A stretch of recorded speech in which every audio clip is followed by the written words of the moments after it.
Quand il avait fait, il était percutant. En 2018, nous avons cru en lui. Et depuis qu'il est devenu député, tout a changé. Il a assassiné sa femme, il reconnaît. La seule explication possible et plausible, c'est la corruption.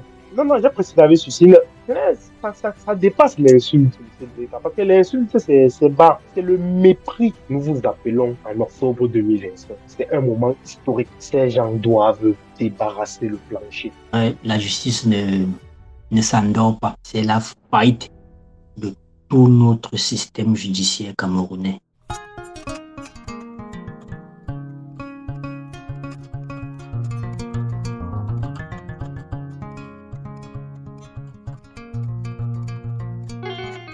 Mesdames, bonsoir, messieurs, bonsoir, bienvenue à cette autre édition. Vous l'avez compris, c'est le début du mois, c'est la toute première sortie de votre émission pour ce mois d'avril. Eh bien, c'est 237 Story qui prend les commandes en ce moment dans vos oreilles, que vous soyez connecté sur Apple, sur Deezer ou même encore sur Spotify. Et peut-être pour la dernière fois, on le dirait, on expliquera en fin d'émission sur 237story.net.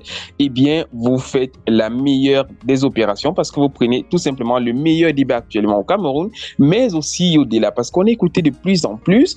On écoutait un peu aux États-Unis, on écoutait en France, au Danemark, en Belgique. Dans zone anglophone aussi, je me demandais comment est-ce que ça réussit, surtout pour un débat qui est francophone.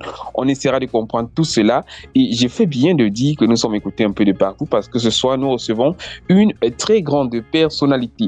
Avant d'arriver sur cette personnalité qui va parler de pas mal de choses, nous l'évoquions déjà lors de notre dernière sortie, j'ai quelque chose de très important à vous dire, c'est d'abord le planning de tout ce qui nous retient ce jour. Pour l'enregistrement de ce podcast, donc, ce 11 avril 2025, eh bien, au programme politique PCRN, vous l'aurez compris, Tabra Libi est-il le candidat providentiel pour octobre 2025? La question se pose ce soir dans le volet politique, mais aussi en société. Affaire Diane Yango, la justice camerounaise est-elle laxiste face au féminicide?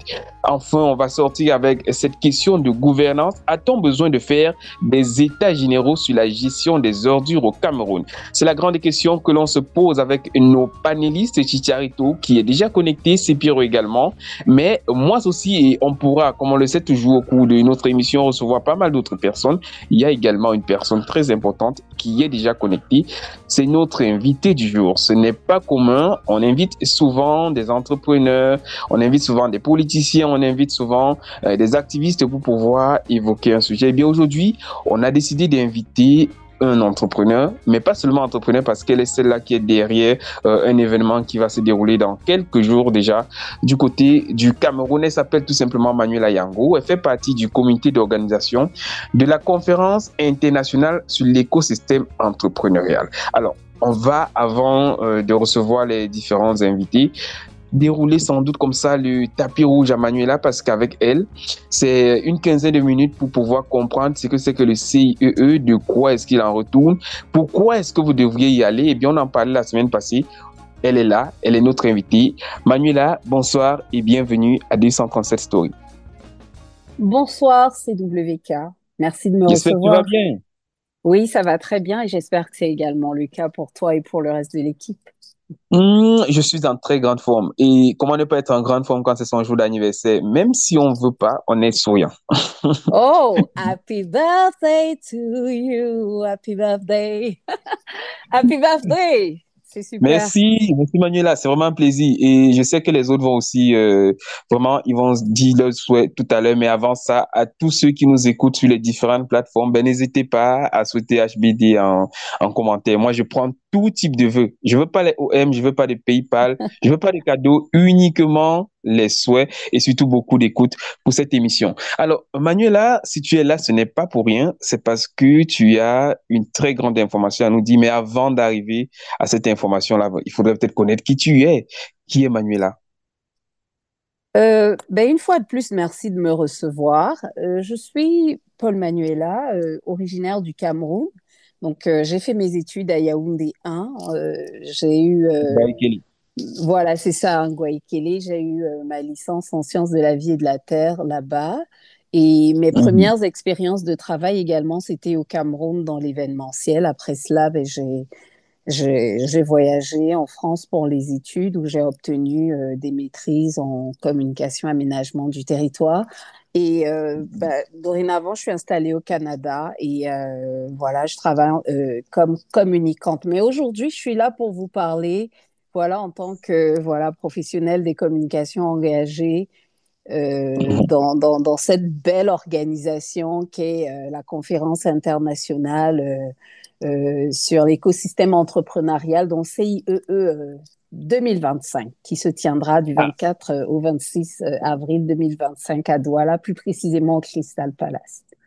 On reconnaît directement la verve et surtout les mots de la communicatrice qui sait utiliser tout l'espace-temps qu'on lui donne. Alors, avant peut-être d'en arriver à l'essentiel, on aimerait comprendre, c'est d'abord quoi la conférence internationale sur l'écosystème entrepreneurial? Et il faut le rappeler, tu es en direct du Canada, en même temps que là, nous sommes un peu de partout, mais là, toi, tu es en direct du Canada.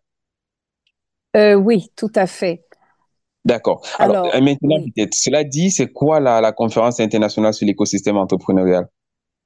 Alors, la conférence internationale sur l'écosystème entrepreneurial, c'est une initiative d'universitaires, voilà, qui ont décidé de faire en sorte que les entrepreneurs et les universitaires se rencontrent tout simplement. Donc, les années précédentes, voilà, c'était essentiellement ce public-là qui était impliqué.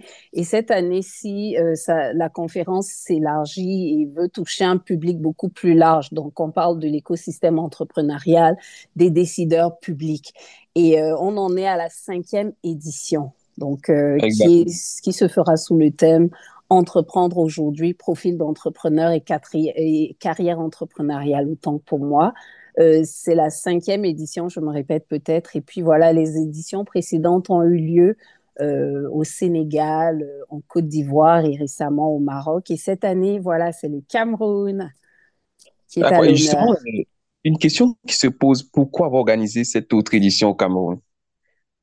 Alors, il faut dire que le Cameroun est apparu comme le choix évident. Pourquoi? Parce que ben, c'est un pays assez dynamique économiquement. Et puis, voilà, c'est un lieu où on a plein d'entrepreneurs assez dynamiques aussi dans la zone CEMAC. Donc, c'était une évidence, je dirais, pour le comité organisateur, oui. Donc, et aussi, rendu quand même à la 5e édition de cet événement, vous le disiez tantôt, est-ce qu'il y a des chiffres clés des éditions antérieures qui seraient bonnes à communiquer, le nombre de participants, des entrepreneurs formés? Alors, ben, je dirais que ce sont des personnes qui sont déjà dans l'entrepreneuriat, qui viennent pour de multiples raisons, pour être outillées, pour savoir, voilà, comment est-ce que les choses évoluent et pour réseauter aussi. Donc, et bon, moi, pour ma part, j'ai rejoint l'équipe au mois de février. Ce qui fait que je n'ai pas forcément tous ces éléments-là, mais je pourrais vous dire quand même que les éditions précédentes, donc celle qui a eu lieu au Maroc, il y avait à peu près 450 participants, voilà, et on comptait, donc on avait des Ouais. universitaires, des Mhm. entrepreneurs, des étudiants et puis des décideurs publics aussi. D'accord. Et pour cette édition 2025 qui aura lieu justement cette fin de mois d'avril, quelles sont, pardon, les personnes qui sont concernées? Mais les personnes qui sont concernées, ben, ce sont des étudiants, des universitaires, des acteurs de l'écosystème entrepreneurial. Donc, ça peut être des incubateurs, des accélérateurs. Donc, ces Mhm. structures-là qui sont là pour accompagner justement des entrepreneurs. Donc, je pense que j'ai oublié personne, des universitaires, des décideurs publics et voilà, c'est un petit peu Voilà, ça. donc c'est vraiment un public cible.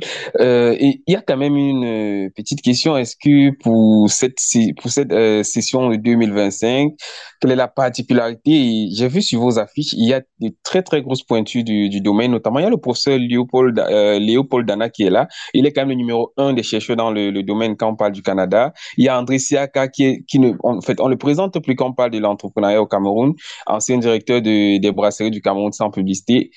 Pourquoi avoir choisi autant de grosses têtes et quelle est la particularité de cette année? Ben, la particularité de cette année, c'est que voilà, il y aura une journée de vulgarisation scientifique d'abord qui sera ouverte aux étudiants et elle aura lieu à l'Institut universitaire de la Côte, le campus principal de Locbessou. Voilà, donc ce sera le 23. Et on va dire que là, c'est vraiment ouvert à tous, c'est gratuit. Et ensuite, donc du 24 au 26, on aura des panels d'experts sur les enjeux actuels de l'entrepreneuriat, des ateliers pratiques pour développer des compétences clés. On pourra écouter les keynote speakers, donc le professeur Dana, comme tu l'as si bien dit, André Mhm. Siaka et plusieurs autres, donc à peu près 160 conférenciers internationaux. La liste Ouais. complète de ces conférenciers, là, elle est disponible sur le site internet de la conférence, donc entrepreneurial360.com. Ouais. Voilà, et puis c'est ça, des sessions de Voilà. Pour réseautage, ceux qui sont un intéressés, ils devront bootcamp. regarder simplement entrepreneuriat.360.com. Pour ceux qui sont intéressés et qui voudraient avoir la liste complète de tous les intervenants, c'est Oui, entrepreneuriat.360.com. exactement. Oui. Donc, c'est ça. On a sur le site Internet la liste des intervenants. On a également le programme préliminaire. Et puis, on a également des pages Facebook, une page Facebook et une page LinkedIn au nom de la conférence. Et ces pages-là, bon, pour ceux qui sont intéressés, je les conseille. Je leur conseille de s'y abonner parce que, voilà, les informations sont mises là-dessus en temps réel. Donc, voilà, rester à l'affût à travers ces différents canaux. D'accord. Alors, une autre, peut-être, il y a une petite confidence que peut-être on dira plus tard à tous les intervenants, mais il y a ce mini concours en quelque sorte qui est organisé pour les entrepreneurs surtout. Comment est-ce qu'on y participe? Alors, pour y participer, c'est très simple. Il suffit de se rendre sur le site de la conférence et de s'inscrire. D'ailleurs, je profite de l'occasion pour dire qu'on a deux moyens d'inscription, donc via le site Internet, comme je l'ai dit, Oui. entrepreneurial360.com. Et on peut également s'inscrire par mobile monnaie au Mhm. numéro suivant, donc Orange 237 697 883 821 et sur MTN, c'est le 237 674 838 363. Voilà. Voilà. Là, on a les deux numéros, on est sûr pour ceux qui veulent s'inscrire, que ce soit à MTN ou bien à Orange. C'est la possibilité, les deux possibilités. Et peut-être pour sortir de cet échange avec toi, est-ce qu'il y a un dernier mot pour les jeunes, les étudiants entrepreneurs qui viendront à cet événement-là? Peut-être un rappel du lieu, de la date et des horaires surtout.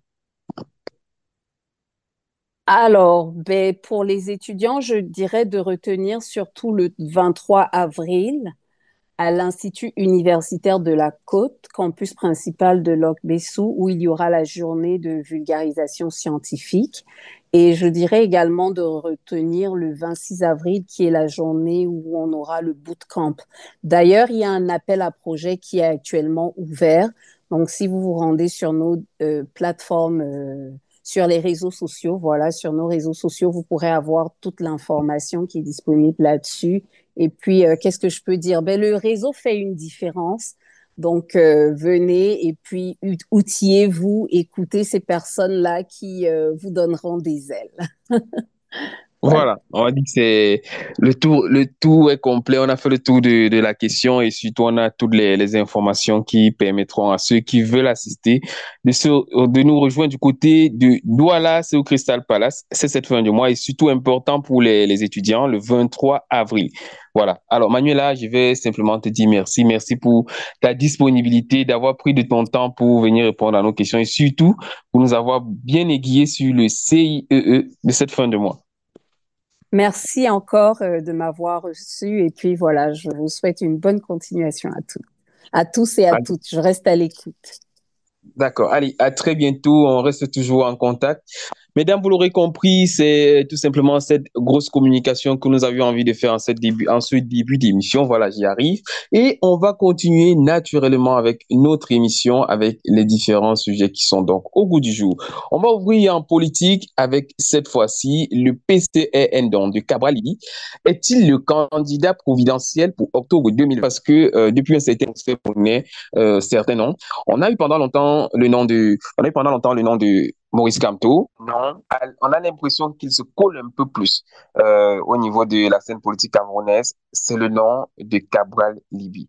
Un nom tout simplement, on n'aurait peut-être pas attendu qu'il soit là. Et c'est la raison pour laquelle j'ai envie de comprendre. Avec toi d'abord, c'est Pierrot, le PCN, Cabral Libby. Est-ce que on a enfin celui qui peut tutoyer Maurice Kamto et Paul Biya pour la course à la présidentielle? Est-ce que c'est Pierrot est là? Est-ce qu'il a ouvert son micro? Oui, je disais, j'avais oublié d'ouvrir mon micro. Ouais, Bonsoir. justement. Je Bonsoir, c'est Pierrot. Ouais. vais ouvrir en te souhaitant un joyeux anniversaire et le meilleur du monde pour toi, le meilleur du monde. C'est tout ce que je peux dire. Que je Ah, connais je ta suis paix, flatté. Merci beaucoup. je connais ta pointe, donc je te souhaite le meilleur du monde. Pour entrer dans le sujet, à savoir si Cabral Libby est l'homme providentiel, c'est non. On ne pose pas la question de savoir si c'est un homme providentiel. Si un candidat à une élection est un homme providentiel, ça vient naturellement. On n'a pas besoin de dire que tel est providentiel et tel ne l'est pas. Donc, à l'état actuel, de mon point de vue, Cabral Libby n'est pas l'homme providentiel pour le Cameroun actuellement. Même si aujourd'hui, il a du poids sur la scène politique parce qu'à la dernière élection présidentielle, il est sorti troisième. Il a un poids sur la scène politique. Il mobilise des jeunes, il mobilise dans toutes les classes. Je ne vais dire pas seulement les jeunes, mais dans toutes les classes. Mais de dire qu'il est l'homme providentiel, non, il ne l'est pas pour le moment. Il ne l'est pas. Donc, on peut dire que ce n'est pas la personne qu'il faut pour tutoyer Maurice Kamto, ou bien Paul Biya encore. Hmm, non, pas encore. Il n'est pas encore la personne qui va tutoyer ces deux personnes qui étaient devant lui à la dernière élection. Pourquoi tout cela? Est-ce il n'a pas le profil ou bien quoi? Non, Cabral Libby, je dis encore, c'est un monsieur qui a du poids sur notre scène politique, mais il ne peut pas encore tutoyer le professeur Maurice Kamto ou le président Paul Biya qui est en place, qui va remettre son fauteuil en jeu en octobre 2025. Je le dis pourquoi? Parce que Cabral Libby, c'est un jeune qui a porté beaucoup d'espoir en 2018. Vraiment beaucoup d'espoir, beaucoup de jeunes. Il était le représentant, en fait, c'était appelé le représentant des jeunes, ce qui est porté la voix des jeunes. Mais très Ah, ah. rapidement, et comme c'est le cas dans notre univers politique, une fois que certains ont atteint un niveau de vie, ils tournent carrément le dos au peuple. Cabral Libé, après l'élection présidentielle où il n'a pas été vainqueur, déjà, je pense qu'il avait eu une interview sur RFI où il disait qu'il était prêt à travailler avec le gouvernement. Vous vous souvenez de cette interview-là, il était prêt à travailler parce que c'était pour l'intérêt de la nation. Bon, je ne pense pas qu'un homme qui a une vision peut accorder un certain crédit à ce gouvernement, surtout en l'état actuel des choses. Lorsqu'on avance, on a eu beaucoup de frasques, de mensonges qui ont émergé du côté de ce monsieur. On se souvient tous des biens qu'il disait avoir acquis et qu'il devait mettre au service du peuple, notamment un camion qui devait faire des forages un peu partout. On n'a jamais vu ce camion. Une pirogue achetée on ne sait pas où cette pirogue est passée aujourd'hui. Puis quand il arrive à l'Assemblée, un jour, il prend un live où il a carrément nagué, lui disant qu'il avait déjà un salaire. Voilà, sa vie a changé. Il a quand même déjà des boutons sur le visage. Ça veut dire qu'il Est-ce que ça fait de lui un prétentieux? Parce que avant de donner la première prise de parole à Chicharito aussi, est-ce que ça fait de lui un prétentieux ou bien c'est plutôt quelqu'un qui est trop sûr de sa personne? non, c'est en fait, il n'est pas sur sa personne. Je vais dire, c'est la nature, c'est sa nature. C'est sa nature ainsi. Parce que il a atteint un niveau de vie qu'il n'avait pas avant. Et du coup, il est monté très haut. Depuis qu'il est député, personne ne le voit. On ne le voit pratiquement pas. On ne le voit pas. Il ne réapparaît que, je ne sais pas, 6 mois, 7 mois de, de- de- des élections d'octobre. Donc, on ne l'a pas vu depuis. Là, un homme providentiel serait resté dans la mémoire collective, comme celui-là qui va nous amener. Ce n'est pas à 4 mois de l'élection qu'on va se demander, attends, est-ce que c'est lui? Non, on aurait ça depuis. Quand on voit dans d'autres pays, le président qui arrive, on le voit venir. On sait que ce monsieur-là, avant que l'élection n'arrive, 4 ans avant, on sait que c'est lui parce qu'il est déjà en train de mobiliser, un peu comme Donald Trump. Dès qu'il fait élection aux États-Unis, il commence sa nouvelle campagne. 4 ans, malgré les procès, malgré tout. Il fait sa campagne, il n'a jamais lâché. Il est en procès et sur le terrain. Donc, il a tracé sa route. Cabral, il Et peut de lui cette dire à la fin, manière-là, en tout cas, comme oui, beaucoup c'est de vrai que politiques. dit de cette manière, je ne sais pas si tu me suis, c'est Pierrot, dit de cette manière, on a l'impression que il y a beaucoup à dire quand même sur ce Cabral Libi. Avant Et il y a beaucoup. de oui, oui. À vous la parole, à vous la parole. Voici ce que je disais. Peut-être que je ne sais pas si tu me suis. Il y a beaucoup à dire justement sur Cabral Libi. Et j'aimerais passer la parole à Chicharito d'abord pour sa première prise de parole et rappeler aux auditeurs que ce n'est pas un procès du PCN, de la même manière que ça n'a pas été un procès du MRC ou bien du RDPCA de cela les 2 dernières semaines. C'est tout simplement un processus. On donne la parole à tous les acteurs de la scène politique et nous essayons de contacter le directoire de chacune des chapelles politiques afin d'avoir un intervenant qui va donner vraiment, qui va venir défendre, pardon, sa chapelle politique. Et je vais peut-être passer la parole enfin à Chicharito en lui disant d'abord bonsoir une nouvelle fois, parce qu'on s'était peut-être bonsoir en off, mais on ne s'est pas dit bonsoir avant d'aller aux antennes. J'espère que tu vas bien. Bonsoir Cédric, bonsoir Sepiro, un bonsoir particulier également à tous nos auditeurs et auditrices. Je vais très bien. Je te souhaite également surtout les meilleurs vœux de santé pour cette nouvelle année, Cédric. Merci beaucoup pour les vœux. C'est toujours touchant vraiment. En fait, particulièrement ce soir, c'est beaucoup d'émotions et depuis la journée, des milliers de vœux reçus. Ça fait vraiment plaisir d'être autant aimé, en fait, de se sentir aimé. Et on va être encore plus aimé si on a vraiment des analyses aussi pointilleuses que d'habitude, comme tu sais si bien le faire, Chicharito. Et justement, je posais la question à Sepiro, la question de savoir est-ce que c'est pour lui, Cabral Libi est l'homme providentiel, mais j'ai envie de dire, est-ce que toi, tu trouves qu'il est plutôt opportuniste ou bien tout simplement il est à la place qu'il faut, Cabral Libi? Difficile de répondre à ta question. Je pense qu'il est plutôt à la place qu'il faut. Et en politique, il faut aussi être opportuniste dans le sens où, admettons que Kamto ne soit pas qualifié pour la prochaine présidentielle, il faut que Cabral Libi se positionne ou se repositionne. Donc, ça fait partie de la politique. Il faut être opportuniste et je crois également qu'il est à sa place. Mais je voulais surtout répondre à la précédente question que tu as posée à Sepiro. Est-ce qu'il est, est-ce que Cabral Libi est l'homme providentiel? Je suis allé chercher la définition pour pouvoir mieux répondre à ta question. Et d'après ce que j'ai lu, quand on dit qu'une personne est providentielle, ça veut dire que c'est une personne considérée par un groupe ou une population comme en capacité de les sauver d'une crise majeure. La crise peut être militaire, institutionnelle, politique, économique, sociale ou morale. Mais je voulais surtout mettre un accent sur la personne est considérée par un groupe ou une population. Mais bien sûr que Cabral est bien considéré par un groupe comme l'homme providentiel. Et j'ai envie de dire, c'est le cas de tous les leaders politiques. Si vous si vous vous souvenez, récemment, les évêques ont sorti j'ai envie de dire, leurs 10 commandements pour l'homme que doit avoir l'homme politique. Voilà. Du profil du candidat idéal. Merci. Et j'ai regardé plusieurs plateaux de télé où chacun disait, mon candidat a ses qualités. On demande au un militant du RDPC, il dit oui, son candidat a ce profil. Celui du MSC, oui, le candidat a ce profil. SDF, pareil. PCRN, bien évidemment. Donc, sur cette question-là, moi, je te répondrai par oui, parce que c'est la définition même, puisque ce sont des leaders politiques. Qui plus est, à des élus, que ce soit municipaux ou au niveau du Parlement, je ne peux que répondre par l'affirmative. Après, maintenant, s'il faut poser la question de mon point de vue, à moi, personnellement, moi, je dirais non. C'est même pas un homme providentiel pour moi. Mais ça peut, et donc, je reconnais que ça peut être l'homme providentiel pour d'autres personnes. Et c'est un choix qu'il faut respecter.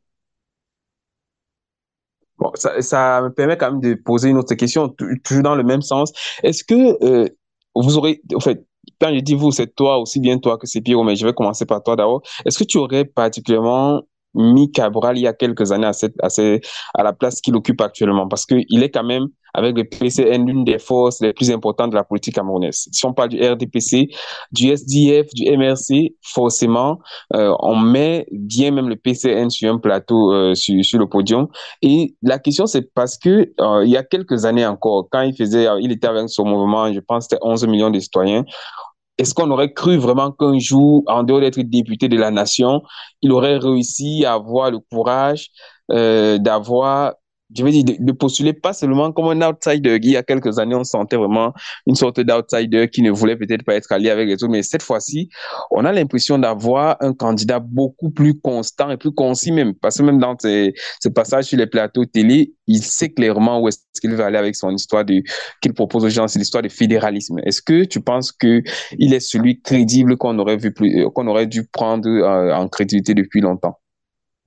Euh, Pas du tout. Non, non.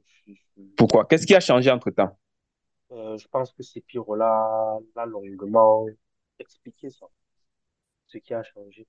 Ce qui a changé, c'est qu'on s'est rendu compte que avant, bon, ça c'est mon ressenti personnel, hein, vraiment sans faire offense à la personnalité, mais ce que moi je ressens, c'est que avant il avait faim et aujourd'hui, ce n'est plus le cas.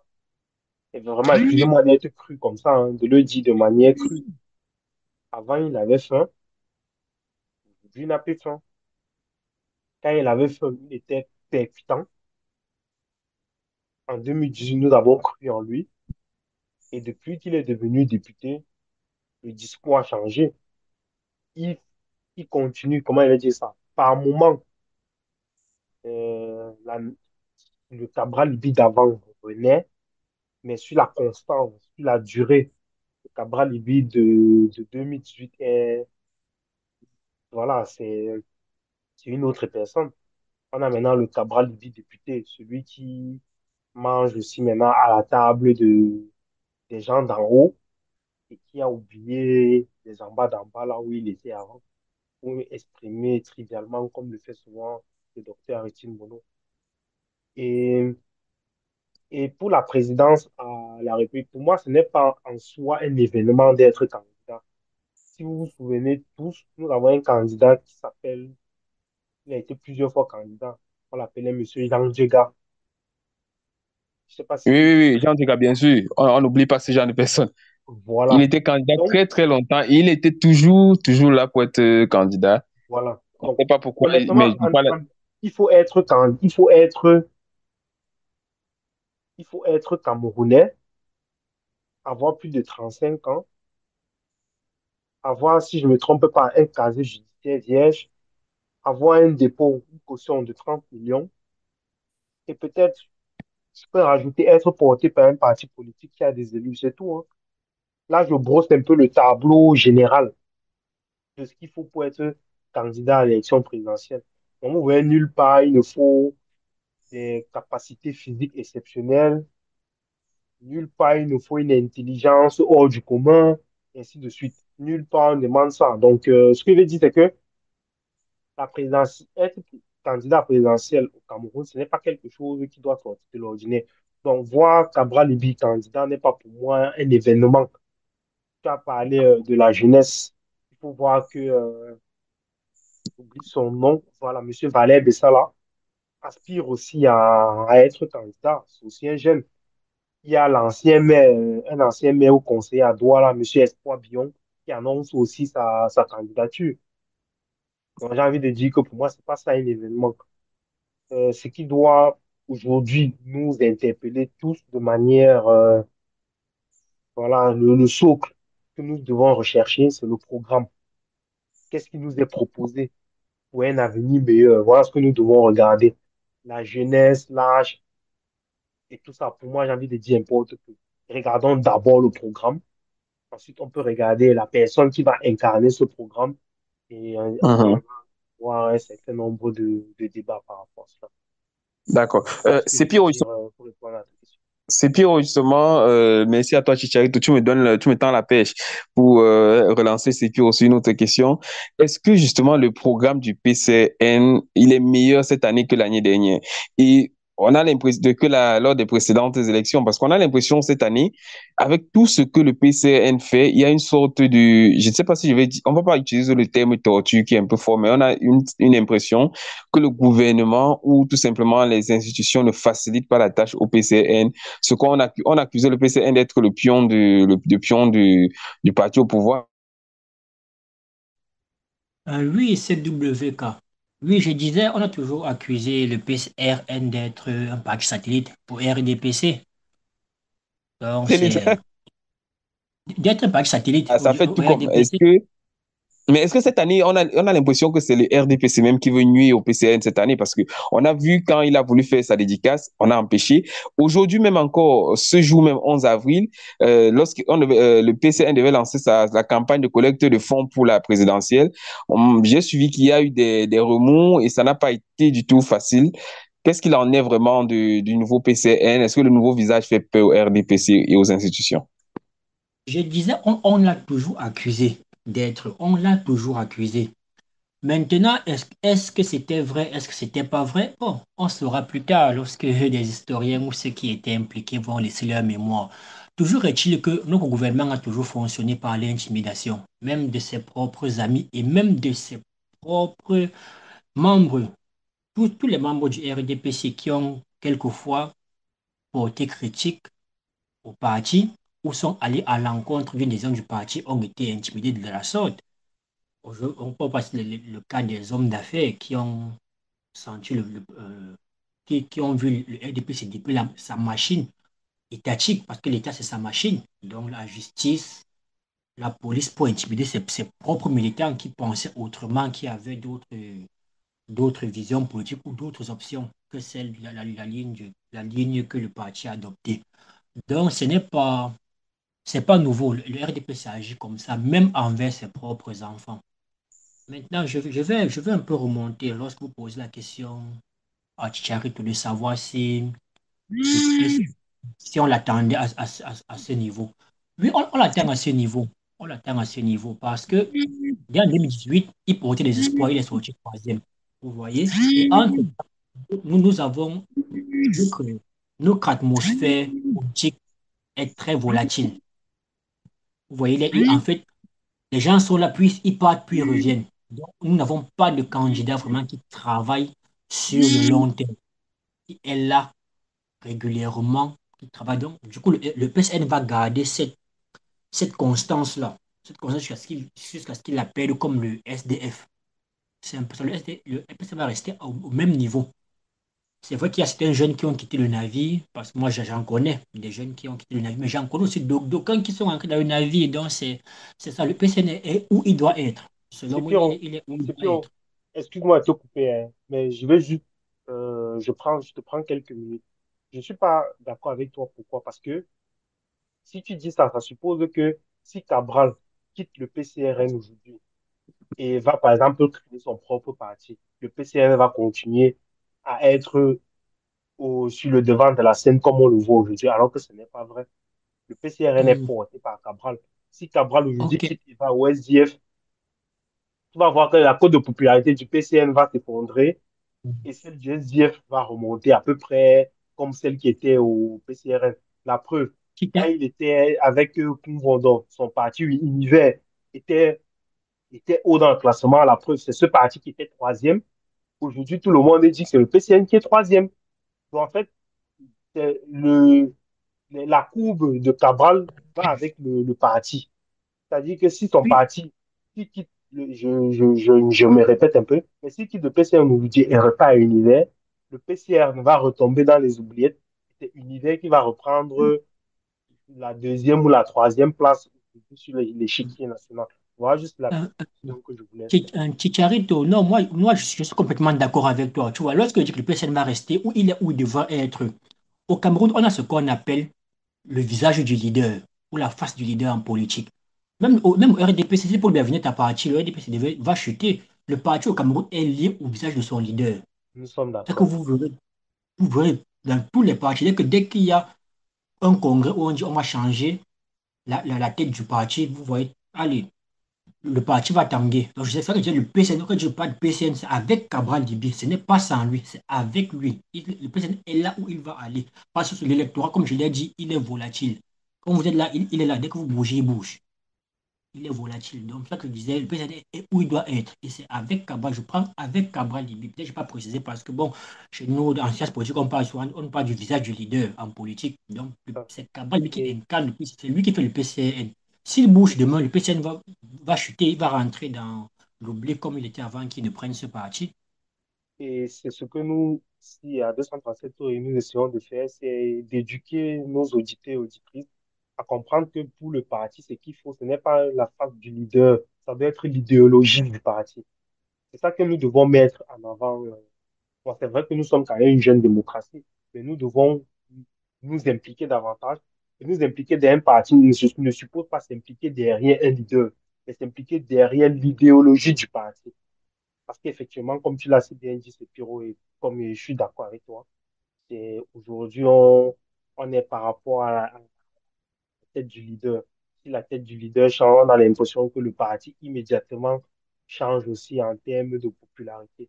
Et ça, c'est des choses que nous devons remédier au sein de notre champ politique camerounais, pour être plus précis.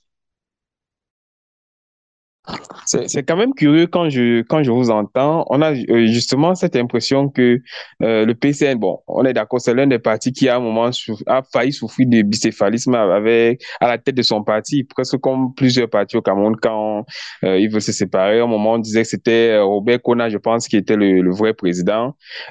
C'est Pierrot, est-ce que finalement on dira que cet épisode-là, c'est loin derrière le PCN, ce n'est plus d'actualité. Le PCN est clairement identifié, a clairement identifié comme chef de parti Cabral Libi et personne d'autre.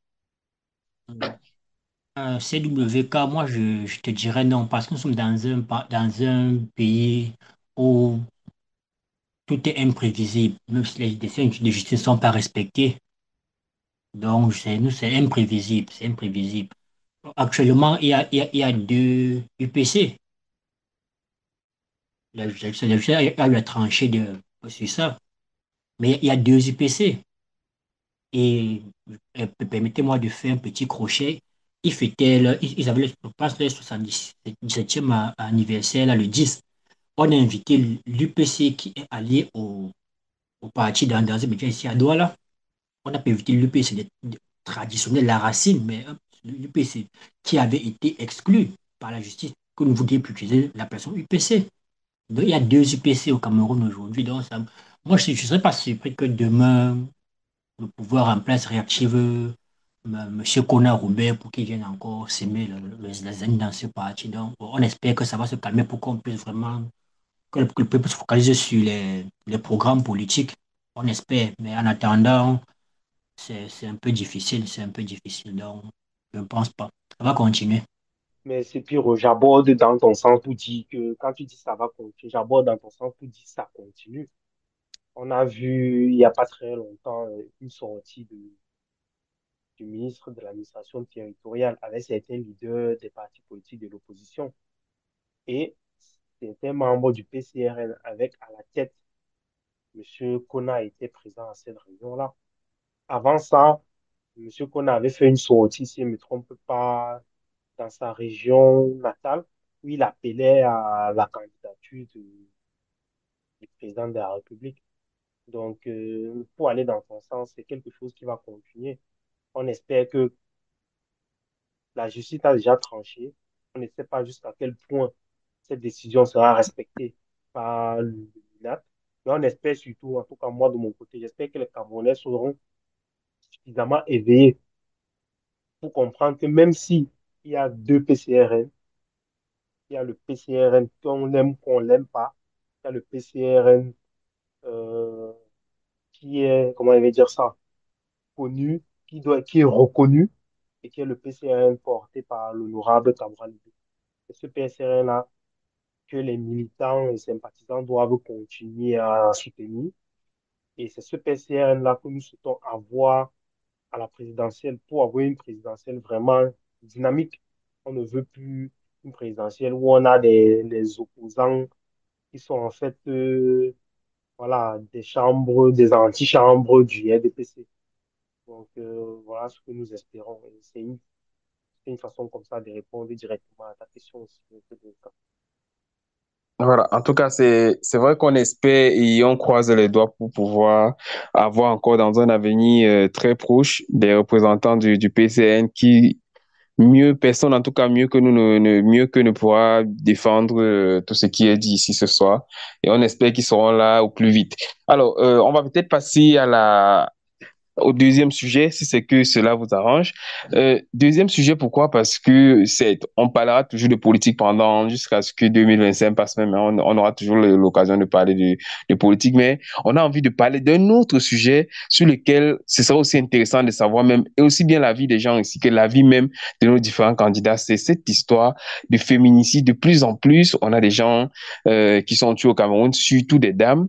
Il ne se passe pratiquement pas une semaine sans que l'on entende qu'une femme a été battue, une femme a été carrément découpée à la machette par son conjoint. Vous excuserez, chers auditeurs, de la violence des mots, mais il faut les dire aussi tels qu'ils sont parce que toutes ces dames qui subissent des choses, c'est aussi parce que elles ont peut-être été trahies par leur conjoint, ceux à qui elles ont fait confiance. Et c'est le cas d'une dame, professeure de lycée, qui a été battue sauvagement par son mari, qui était alors employé dans une banque de la place. Battue sauvagement, Diane Yango, Diane Yango, voilà, c'est le nom de la dame. Elle est décédée en 2023 et après son décès, une fois que son mari a été arrêté, il a reconnu que c'est parce qu'il a frappé. Et c'est parce qu'elle a subi ces coups qu'elle est morte. Une fois celui-ci en prison, il a été récemment, il était au jugement à Douala même, et une fois le jugement rendu, la juge qui va, la madame, je crois c'est Pierrot, tu me corrigeras, je ne sais pas si on dit la juge ou bien plutôt procureur, mais je pense que c'est la juge, si le terme est exact. Et au terme de la sentence qui lui est adressée, c'est une modique somme de 53 000, si j'ai bonne mémoire, 53 000 francs CFA à 52, payer. 52 frères. 52 000 francs. 50, Voilà, il faut être 52 précis. 000. Même pas 52 000 francs à payer et 5 ans avec sursis. C'est-à-dire, le gars reconnaît qu'il a tué sa femme. C'est-à-dire, il a assassiné sa femme. Il reconnaît. Il a une peine seulement de 52 000 francs CFA à payer. Et de surcroît, ce n'est même pas de la prison ferme, mais c'est 5 ans de prison avec sursis. Eh bien, c'est l'affaire qui a secoué la toile camerounaise pendant très longtemps. Et actuellement, aussi bien les acteurs de la société civile, jusqu'à hier encore, c'était l'écrivaine camerounaise Djali Amadou Amal qui faisait toute une longue lettre qu'elle écrivait au ministre de la Justice. Et en dehors d'elle, il y a une grande pétition qui est lancée sur la toile. Et depuis ce matin, on est à plus de 25 000 signatures qui exigent que cette affaire soit repassée devant le tribunal. C'est vrai, il y a les avocats de la famille de la dame décédée qui ont déjà fait appel et tout doit normalement, on devrait normalement repasser devant des juridictions supérieures pour pouvoir juger. Mais avant cela, j'ai envie de comprendre avec toi d'abord peut-être, Chicharito, qu'est-ce qui peut expliquer je sais pas si on va dire une sorte de lassitude, mais cette manière aussi douce de pouvoir juger quelqu'un qui pourtant reconnaît avoir tué sa femme. Surtout, le jugement est donné par une autre femme. Qu'est-ce qui peut expliquer? On a déjà débattu de cette raison ici en long et en large. La seule explication possible et plausible, c'est la corruption. Parce que, comment il avait dit ça, même ce qu'on peut dire, même par rapport à la solidarité de genre, c'est-à-dire que on est en train de parler d'une juge qui juge une affaire dans laquelle une femme comme elle a été froidement assassinée. Ça pouvait être elle, sa soeur, sa cousine, son enfant. Je dis même par solidarité de genre, quand on te dit on est tous au courant qu'il y a des inégalités hommes-femmes. Je dis même par solidarité, elle aurait pu se dire non. Ici, je vais frapper du poing sur la table, au moins pour que ce qui s'est passé chez ces jeunes enseignants ne se reproduise plus jamais. Marquer le coup pour que ça ne se reproduise plus. Et là, qu'est-ce qu'elle vient de faire? En fait, ce qu'elle vient de faire, c'est, comme on dit dans le jargon technique, elle vient de donner un blanc-seing à tous les autres.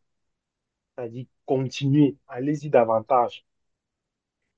Ce qu'elle vient de faire, c'est ce qu'on appelle en droit aussi la jurisprudence. C'est-à-dire que dans une autre affaire comme ça, un autre juge pourra s'appuyer dessus pour dire que, bon, dans les mêmes faits, l'autre avait eu, ou même les avocats pourront s'appuyer pour dire dans les mêmes faits, il avait eu 5 ans et 52 000 francs d'amende. 5 ans d'emprisonnement avec sursis et 52 000 francs d'amende. Donc les autres pourront faire la même chose. Est-ce que ça ne sonne Donc, pas comme une insulte? 5 ans, 52 000 francs. Ce n'est je pas dis, 5 ans, parce qu'il faut préciser 5 ans avec sursis. Ce n'est pas oui, oui, 5 j'ai ans ferme. précisé. Non, non, j'ai précisé avec ceci. Ça dépasse l'insulte, monsieur le Béca. Parce que l'insulte, c'est bas. C'est le mépris. C'est pas Mais une insulte. C'est le ça veut mépris. dire clairement, pour ceux qui ne comprennent peut-être pas les termes juridiques, ça veut dire que le gars, une fois que la sentence est rendue, et ce gars qui clairement reconnaît avoir tué sa femme, ce n'est pas qu'il ne plaide pas non coupable, il reconnaît avoir tué sa femme. Au bout de 5 ans, le gars, dès qu'il est sorti, le gars paye 52 000 francs, il est relaxé, il n'a pas de problème, il vit sa vie au quartier comme si de rien n'était. Bon, normalement, Alors, je suis pas un professionnel du droit, mais normalement, ça veut quand même dire que, avec le suicide, ça veut dire on l'empêche quand même, on estime qu'il ne faudrait plus qu'il récidive. Voilà, en quelque sorte, on peut mais, dire ça comme ça. Mais en mais gros, entre-temps, il est totalement libre. il Il est est libre, totalement libre chez lui. il Il est peut libre sortir. après, il est libre après avoir payé une caution de 52 000, il est libre. Nous connaissons Après tous avoir les enlevé cas. la vie à une femme, à sa femme. Nous connaissons tous les affaires ici des Camerounais qui n'ont rien fait. Rien. Je Hum. me rappelle encore l'affaire d'un monsieur, on l'appelait monsieur Omer Tchenkam, qui a passé 10 ans en prison. Il n'avait rien fait. Un jugement. 10 ans. Et nos prisons sont remplies. On connaît ça, hein. Nos prisons sont remplies des personnes qui n'ont jamais vu, mais dont leur dossier n'a jamais été appelé au parquet. On les appelle Mais ils sont enfermés, ils sont déférés déjà. on les appelle les prévenus. Ils sont nombreux. Donc, comment je voulais dire pour terminer et laisser la parole à Sepiro, c'est que, chers auditeurs et auditrices, si vous nous écoutez et que vous êtes conscients de ce que nous disons ici, nous vous appelons en octobre 2025. C'est un moment historique. Ces gens doivent débarrasser le plancher. On ne peut plus continuer comme ça. Et le prochain président aura beaucoup de choses à faire, mais je me permets de vous rappeler qu'il ne pourra pas faire tout ça. Mais si au moins il peut régler déjà le problème de la justice, au moins ça, c'est-à-dire on a les problèmes d'eau, d'électricité, de chômage, il ne pourra pas régler tout ça. Mais si en un mandat, 7 ans, il peut nous régler la justice, si la justice est mise Hum. à une bonne échelle, De remplacer, pas la chance de remplacer Paul Biya. C'est un chantier énorme. tout le reste peut être. Parce que derrière, si tu as un problème de corruption, tu amènes à la justice, on règle le problème est réglé. Si la justice, tu as un problème avec Néo, tu montes au niveau de la justice, on règle. Donc, s'il peut nous régler le problème de la justice, le reste qu'il laisse, ça va aller dessous. Donc, voilà l'appel que je voulais lancer et laisser la parole à Sepiro. Merci de ce temps. D'accord. C'est Pierrot, il y a eu au niveau je vais dire simplement, du jugement qui a été rendu, mais il y a quelques broutilles qui apparaissent un peu sur les réseaux sociaux depuis un certain temps. Apparemment, des proches de Gianni Yango diraient que la dame qui est décédée, Don Jan, elle avait cette tendance à porter plainte. Elle portait plainte contre son mari parce que c'était pas la première fois. Elle a porté plainte. Donc, déférer, en fait, quand on a voulu poursuivre son mari, c'est finalement elle qui disait non, laissez. Est-ce que quelque part, ce sont des bras très longs qui permettent que ce banquier qui est assassin, que ce banquier-là soit relaxé aussi facilement ou tout simplement c'est la justice camerounaise qui s'endort? Hum, oui, c'est CWK. Moi, je dirais la justice ne s'endort pas. C'est la faillite de tout notre système judiciaire camerounais. Il est en faille. En allant des OPJ aux juges, au président, tous ceux qui vont prononcer un verdict dans une affaire, il y a une faillite de notre système judiciaire. Et je pense que, comme Chicharito l'a dit, le prochain président devrait se pencher dessus et faire les états généraux de la justice. Il faut ça, il faudrait vraiment qu'on questionne la qualité de la formation de, de ceux qui tiennent la balance au Cameroun, puisque c'est la balance, c'est la balance, c'est l'équité, c'est l'équilibre, c'est l'équilibre. Dans le cas que vous nous soumettez aujourd'hui, quand vous dites que on dit Madame la juge, lorsqu'elle lorsqu'elle donne comme sanction à ce monsieur 5 5 ans avec sursis, une amende de 52 000, ça veut tout simplement dire que dans la qualification des faits, l'OPJ qui a travaillé, le juge d'instruction a dit que Dame Yangou a été victime de coups et blessures involontaires ayant entraîné la mort. Et dans ces cas de figure, la loi camerounaise prévoit que la personne, que l'auteur des coups et blessures ayant entraîné la mort reçoit une amende allant de 10 000 à 500 000 francs et une peine d'emprisonnement allant de 3 mois à 5 ans. Donc je pense que c'est dans cet intervalle-là que Donc, c'est Madame le l'application juge. stricte de la loi qui a été faite à quelques Bon, détails près, puisque vu que c'est une peine de 5 ans, une peine maximale, mais est-ce qu'il ne pourrait pas avoir un cas de jurisprudence justement pour sévir sur ces hommes qui passent le temps à battre leurs femmes? Et je crois au Cameroun, on dénotait jusqu'en décembre dernier un peu plus de 200 cas de féminicide, rien que pour l'année passée. donc, laissez-moi, je vais avancer, puis je vais revenir. Moi, je D'accord. dis, le juge au Cameroun aujourd'hui doit être, on va dire, jugé en bon père de famille ou en bonne mère de famille. Écoutez les parties. Puisque des témoignages que nous avons reçus dans les médias et sur la toile, de peut-être Maître Tchakounti, qui était l'une des avocates de Dame Yango, elle nous dit que ce monsieur battait sur sa femme régulièrement, sur cette jeune femme-là, régulièrement. Et vous avez dit, elle a maintes fois porté plainte. Mais la justice au Cameroun, pourquoi elle ne prend pas l'initiative d'engager un dossier? Pourquoi est-ce qu'il faut qu'elle attende? En fait, elle ne s'auto-saisit pas. Pourquoi? Pourquoi je ne peux pas prendre celui que, bon, ok, là, il y a un cas et je vais gérer. Pourquoi l'attendre que ce soit déclenché ailleurs? Donc là, déjà, c'est un problème. Si il est avéré, puisque, je n'ai pas dit s'il est avéré, puisque les proches de la victime le disent, que cet homme promettait il avait déjà dit qu'il va tuer sa femme. Il l'avait déjà dit. Il battait sur elle. Il n'a pas battu sur elle involontairement. Il a battu sur elle volontairement puisque c'est un homme violent. Et dans ce cas, la peine devait être de 15 ans. S'il y avait eu des cas aggravants, on appelle ça Mhm. comment? Circonstances Circonstance. aggravantes.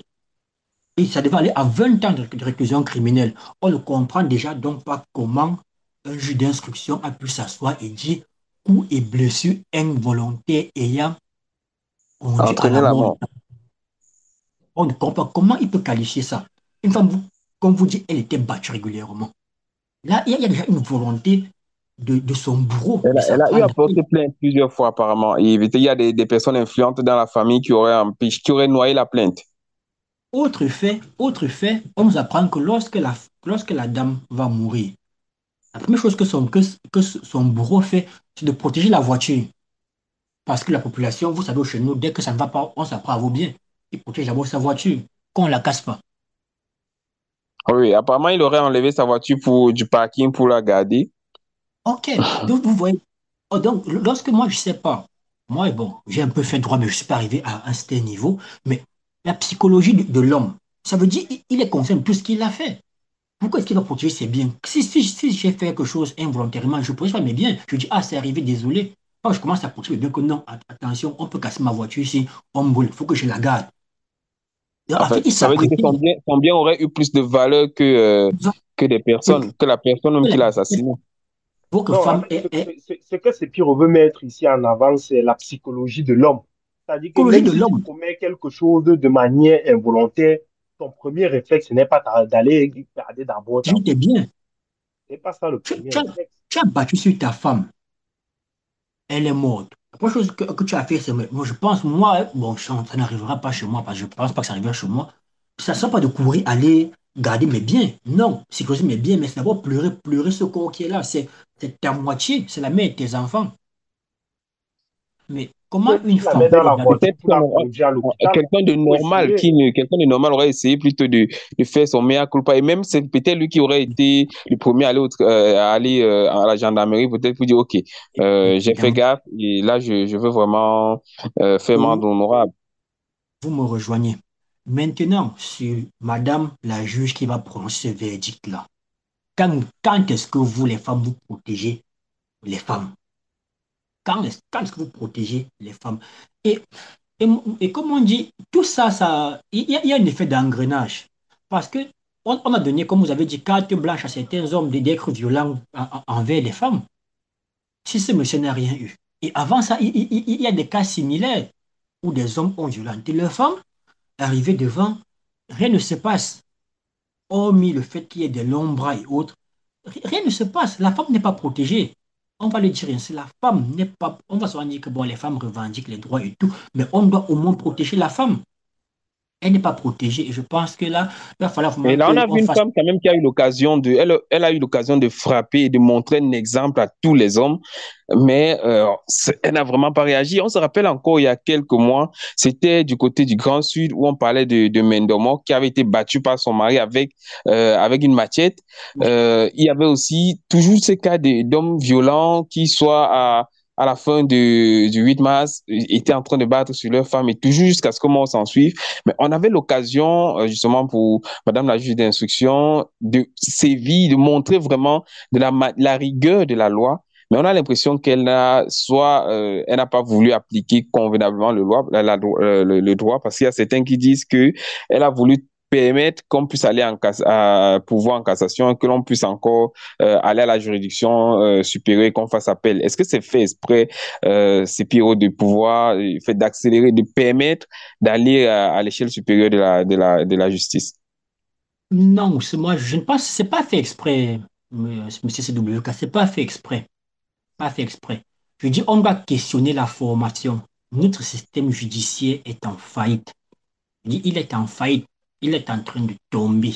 Et en fait, il est déjà tombé, hein. Il a tombé. Donc, il est sous oxygène. Il est sous assistance respiratoire. Parce qu'on ne peut pas comprendre que ces cas arrivent aujourd'hui. Une femme. Moi, je dis, la sanction n'est pas que punitive, hein. La sanction est dissuasive.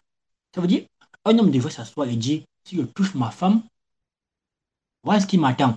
Mais lorsqu'on ne donne pas des sanctions qui vont dissuader d'autres hommes violents, d'autres hommes déséquilibrés ou anormaux, comment est-ce qu'on veut que ceux-là, on ne sait pas déjà à quoi ils carburent, essaient de protéger la femme ou de respecter la femme ou de ne pas atteindre à leur intégrité physique dans le couple. Donc, je pense que la justice, on doit vraiment faire les états généraux de la justice au plus tôt possible. Laisser ceux des ordures comme ils ont prévu la pensée à la justice. C'est un gros chantier, comme Chéri a dit, pour le prochain président, puisque sans justice, il n'y a rien qui fonctionne en société. Il n'y a rien, rien ne fonctionne. Voilà qui est dit. En tout cas, c'est une bonne pêche qui m'est tendue pour aller au niveau des états généraux, justement, des ordures. Et vous le savez sans doute, mesdames et messieurs, il y a pas mal de temps encore, on évoquait ici déjà le fait que la ville de Yaoundé était en train de s'écrouler sur les amas d'ordures. Et on a l'impression que le gouvernement, eh bien, il écoute aussi notre podcast à 237 Story. Et la preuve encore, jusqu'il y a la semaine dernière, c'est le ministre de tout ce qui concerne l'administration, le développement urbain, je pense, j'ai le temps de formuler bien le nom du ministère. Du moins, c'est Madame Ketia Koutes qui décide qu'il y aura l'organisation pour ce mois d'avril, les états généraux des ordures. Bon, et une question aussi qui est toute intéressante parce que qui est-ce qui fait quoi? Et Sepir le disait déjà lors d'un enregistrement ici, qui est-ce qui s'occupe clairement des ordures au Cameroun? On ne sait pas si ce sont des sociétés comme Isacam, sans faire de publicité. Est-ce que c'est des cellules comme le CVUC, voilà, qui est l'ensemble des villes unies du Cameroun? Est-ce que c'est par exemple le FECOM? On ne sait vraiment pas qui est-ce qui s'occupe des ordures au Cameroun. Maintenant que l'on veut organiser des états généraux, comment est-ce que ça va se passer? C'est la question que l'on a envie de poser tout d'abord chez toi, Chicharito. Ce sera le dernier thème. Et on a envie de comprendre, est-ce qu'actuellement, au Cameroun, on est au niveau où il faut parler des états généraux des ordures? Est-ce qu'il n'y a pas des sujets plus intéressants? Ok, c'est quand je vais aller très vite. Euh, ça, c'est, comment elle a dit ça? Ça, c'est même pas un événement. Les états généraux des ordures. Aujourd'hui, ce que nous, on veut, c'est que tous ces gens-là s'en aillent. On ne veut même plus qu'ils fassent les états généraux de quoi que ce soit. Qu'ils laissent le pays comme il est là. Ce qu'ils ont déjà pris là, qu'ils prennent ça, ils partent avec. On va rester reconstruit. Voilà tout ce que je peux dire, c'est de vrai. Bon, on peut comprendre ta colère et justement, si on en vient dans un pays où on n'est pas capable de gérer les ordures que nous produisons, il y a pas mal de questions qui pourraient se poser. Qu'est-ce qui est fait de cet argent, de l'argent qui est prévu à cet effet? Parce qu'il faut le dire aussi, Chicharito, ce n'est pas gratuit, le Non, mais ramassage je des suis, ordures, non, mais mais il y a excuse-moi, un argent qui est destiné à non, ces mais fonds. Où part je, donc cet je, argent-là, Chicharito?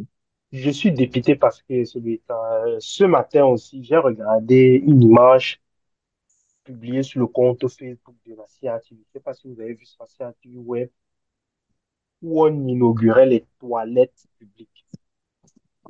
Je veux dire, quand on en arrive là, ça veut dire qu'on n'a plus rien à proposer. Donc, je fais un lien, hein, parce que les toilettes publiques, ça va avec la salubrité et tout. Et ça va également avec tout ce qui est, on parlait des ordures, donc toujours hygiène et salubrité. Donc, je fais un lien entre les deux pour dire quand on arrive à ce niveau, dans un aussi grand pays que le Cameroun, avec autant d'intelligence que nous avons, moi, tout ce qui me reste pour cette dernière prise de parole, c'est d'inviter mes compatriotes. Il faut vraiment que ces personnes-là, qu'on les fasse partir. Parce qu'on ne peut pas, on est en train de toucher le fond. Et j'ai envie de dire, mettez-vous un peu à la place des entrepreneurs camerounais qui doivent faire venir des, des, des fonds étrangers. Donc, ces personnes-là vont venir de l'étranger. On parlait tout à l'heure de, de l'édition là, de l'entrepreneuriat qui va se faire à Douala. Imaginez les étrangers qui vont venir chez nous. Regardez les, les tas d'ordures dans la ville dans lesquels ils vont passer. Ça ne fait même pas, même pour l'image du pays, ce n'est pas vendeur. Je ne sais pas si certains Camerounais, bon, le problème c'est un peu ça, c'est qu'on nous a tellement enfermés que nous ne voyageons pas. Si les Camerounais avaient eu la chance de sortir, d'aller par exemple Kigali, voir à quoi ressemble Kigali, le Rwanda, je crois qu'ils comprendraient un peu ce que j'essaye c'est-à-dire, on a atteint un niveau où on ne se rend pas En compte. fait, on normalise des choses qui sont vraiment répugnantes ailleurs parce que le fait de voir d'abord autant d'ordures un peu de partout, on se demande mais pourquoi est-ce que ce n'est pas ramassé? Pourquoi est-ce qu'il faut que l'on arrive à un certain niveau d'ordures pour pouvoir appeler les C'est caterpillars pour incroyable. venir nettoyer? Est-ce qu'on ne pouvait pas Je vais gérer dire, cela avant? je vais dire sur le cas, c'est-à-dire, j'enlève la casquette qu'on veut, voilà, nous sommes des émissions, parlons comme ma famille, comme au quartier. Vous avez à Yaoundé des sièges des institutions. Vous avez un préfet, un sous-préfet, des ambassadeurs. ou bien des ambassades, des consulats, des ministères, la présidence de la République. Comment la ville peut être dans un état pareil? Comment? Mettons-nous à place. Tu es même juste, voilà, une personne lambda, un sous-préfet. Je prends un exemple comme ça. Mhm. Comment tu peux accepter de circuler dans une ville comme celle-là? Tu es, la, tu es ministre de l'urbanisme et ainsi de suite. Comment c'est possible? Et vous avez des ministres qui nous disent à la télé que non, quand ils circulent, ils ne voient pas ça. C'est incroyable. Et nous, Camerounais, nous allons encore leur donner 7 ans de plus. Faut qu'ils en fassent quoi, cher Camerounais? Quoi faire? Voilà, c'est très intéressant ce que tu viens de dire parce que justement, c'est Piro, il y a quelques semaines par là, il y a des gens qui enquiquinaient un peu le ministre délégué à la justice, notamment Jean de Dieu, en lui demandant, en lui disant, est-ce que lui-même ne voit pas que la ville de Yaoundé est de plus en plus sale? Et là, c'était même avant que on arrive au niveau actuel où la ville est vraiment inondée d'ordures. Lui, il a dit non, quand il circule, il ne voit rien, c'est normal. Mais est-ce que quelque part, ces gouvernants ne viennent pas plutôt jouer un jeu trouble, se moquer de la population, ou bien c'est peut-être c'est le compte rendu qui se fait des informations qui est remonté au niveau de ces gouvernants ne sont pas justes. Est-ce qu'on leur dit peut-être que tout va bien alors que sur le terrain, clairement, nous autres qui sommes sur le terrain tous les jours, on constate que ce n'est pas le cas. Euh, Monsieur CWK, moi, je vais commencer par... Je vais un peu détendre l'atmosphère parce que tu as beaucoup remonté. Donc, je vais dire, lorsqu'on élève un tout petit enfant, une fois qu'il a mangé, qu'il a rassasié tout ce qu'il fait, il dort. Il n'a plus de problème. Donc, c'est le cas de notre ministre qui dit qu'il ne voit pas d'ordure dans Yaoundé. Il est rassasié, il peut dormir. Mais ceux qui ne sont pas rassasiés, ils restent éveillés et ils regardent. Ceux qui cherchent à manger, regardent. Ils sont attentifs, ils voient tout ce qui se passe. Comme tu l'as souligné il y a 2 semaines, on se posait la question de savoir qui fait quoi au Cameroun. Et j'avais conclu ce jour en disant, tout le monde est compétent, mais personne ne fait rien. Vous vous souvenez bien, tout le monde est compétent. Parce qu'on parlait beaucoup plus du FECOM, des maires de ville, des maires de communes et du ZACAM, qui sont ceux qui ramassent les ordures régulièrement. On parle aussi du ministère de l'Environnement. Mais là, c'est le ministère de l'Habitat et du Développement qui sort pour dire qu'elle va organiser les états généraux des déchets d'ordures entre le 6 et le 7 mai 2025. Je suis un peu peiné par cette façon de faire, de vouloir organiser des états généraux des déchets, des ordures. Prenons le cas de Yaoundé. Le cas de Yaoundé. Yaoundé D'accord. produit 1500 tonnes d'ordures par jour. Et la société qui l'accompagne dans le nettoyage, c'est 6 Schloff, sans publicité. Il ramasse D'accord. 1200 tonnes. Il reste 300 tonnes dans les rues. Pourquoi ne pas simplement augmenter le tonnage de ces sociétés pour qu'on ait une ville propre? Est-ce qu'on a besoin, pour ramasser le reste des 300 tonnes d'ordures qui sont là, de mobiliser environ 4 ministères, d'acheter de nouvelles voitures, prendre des laissez-passer, mobiliser la gendarmerie qui va stopper la circulation pour que ces ministres passent et ces gens qui ne savent pas, on dit qu'ils vont penser les ordures. Est-ce que Penser c'est les ordures simplement une manière de dépenser de l'argent, de dépenser de l'argent simple aussi de l'État? simple, aussi simple que ça. Il y a aucune autre analyse à faire derrière. Ce sont des niches. Les gars trouvent les niches où ils vont manger. Vous ne me dites pas que on va mobiliser combien On de va pas nous milliards. dire quand même qu'on a budgétisé au départ de l'exercice actuel du ministère. On a budgétisé ça, on n'a pas prévu de faire des états généraux, mais c'est sur on va dire c'est sur le pressant, c'est dans l'urgence qu'on a créé cela. On va sortir par cette question-là. C'est Pierrot, est-ce que c'est justement une autre gouffre à sous? Est-ce que c'est un autre moyen de simplement être corrompu encore, de manger l'argent du Camerounais? Bien évidemment, c'est une autre façon de manger l'argent des Camerounais. Vous vous souvenez avec l'affaire Martinez, Togo. C'est là où on a appris qu'il y avait des lignes spéciales pour des cas pareils. On n'a pas budgétisé, mais on utilise. Donc, il y avait des caisses noires que les gars siphonnaient. Mais ils vont siphonner ça devant vous, c'est plus derrière. Donc, c'est juste une façon de manger l'argent. S'ils veulent tant qu'on ne soit propre, augmenter le tonnage des deux sociétés qui s'occupent du gage de la ville de Yaoundé, qui puissent ramasser les 1500 tonnes chaque jour. Et si vous voulez trop réfléchir, comme j'ai dit la dernière fois, allez à l'école du maire ou de la maire de la ville de Tchang, où ils ont mis un système sans publicité pour ramasser les ordures, faire les tris, produire les intrants, vendre aux agriculteurs à vil prix. Tchang est propre, les ordures sont transformées et vendus chez les agriculteurs qui vont faire les plantations avec. C'est aussi simple. Tchang a mis sur pied un système de recyclage des ordures. Tchang a une ville propre. Madame que tu as coûté, ça fait comment Bagan? Mais c'est pire, c'est vrai qu'on est en train de Ça va. mais elle était à Bagranté. Parce que je dis qu'elle reprenne le modèle. À Yaoundé, c'est tout.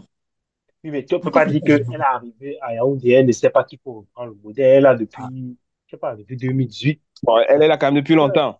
Oui, elle est quand même, c'est pas, je veux dire que c'est même pas juste ça qu'il faut faire. Non, elle l'aurait fait. Donc, il y a certainement autre chose. C'est incompréhensible. Ok, voilà en tout cas qui est dit et sûrement qui va marquer la fin de cette édition. Mais avant d'en arriver à la fin, la note importante que je vais vous signaler, c'est que désormais, mesdames et messieurs, eh bien, nous sommes déjà très contents de savoir que vous nous écoutez sur toutes nos différentes plateformes. Mais on va se spécifier, voilà, j'y arrive. On va se spécifier désormais, on sera présent uniquement pour ce qui est de la diffusion de votre podcast sur la plateforme Apple, sur Spotify et enfin sur Deezer. Donc, ce sera la dernière fois que vous aurez votre podcast sur 237story.net. Mais le podcast en lui-même, il continue sur ces différentes plateformes, dont Apple, Spotify et Deezer, pour nous écouter désormais sur nos comptes officiels. Et bien sûr, n'hésitez pas à toujours partager. Notre page Facebook, elle reste ouverte pour le partage également. N'hésitez pas à nous dire quelles sont les pistes d'amélioration que vous aimeriez bien. Nous sommes ouverts à tout ce qui contribue pour l'évolution de votre programme et on vous remercie pour le taux d'augmentation des écoutes parce qu'on a bientôt on va pratiquement doubler les chiffres pour ce qui est de l'année dernière. On vous dit gros merci pour cela. Merci également à Sepiro pour avoir été là. Merci pour ta disponibilité. Je vous en prie, c'est toujours un plaisir de parler des choses qui intéressent le Cameroun. Et on espère que on sera encore là dans 2 semaines. Bien évidemment, nous serons là. Que Dieu nous prête longue vie. D'accord. Merci également à toi, Chicharito. C'était un plaisir de recevoir tes analyses. Et comme je dis toujours, aussi bien tu fais l'émission. Merci encore d'avoir abreuvé le peuple camerounais de tes belles informations. Merci, Sebeka, pour l'invitation. C'est toujours un plaisir d'échanger, de croiser le verre, comme tu viens si bien le dire, avec Sepiro et avec tous les autres panélistes qui sont très souvent présents. Et encore une fois de plus, joyeux anniversaire à toi. Profite de ta soirée, Sebeka. Et à la prochaine. Merci bien. On va profiter même jusqu'à demain. Bon, l'anniversaire continue tout le mois d'avril de toute façon. Merci à vous, mesdames et messieurs, pour votre aimable attention. Eh bien, c'est toujours un plaisir d'être votre digne serviteur. C'était une fois encore 237 Story, le podcast. Et on remercie aussi et surtout Manuela Yango d'avoir été là en début d'émission pour simplement nous parler du CIEE, événement que vous trouverez du côté du Crystal Palace à Douala. Mesdames, bonsoir.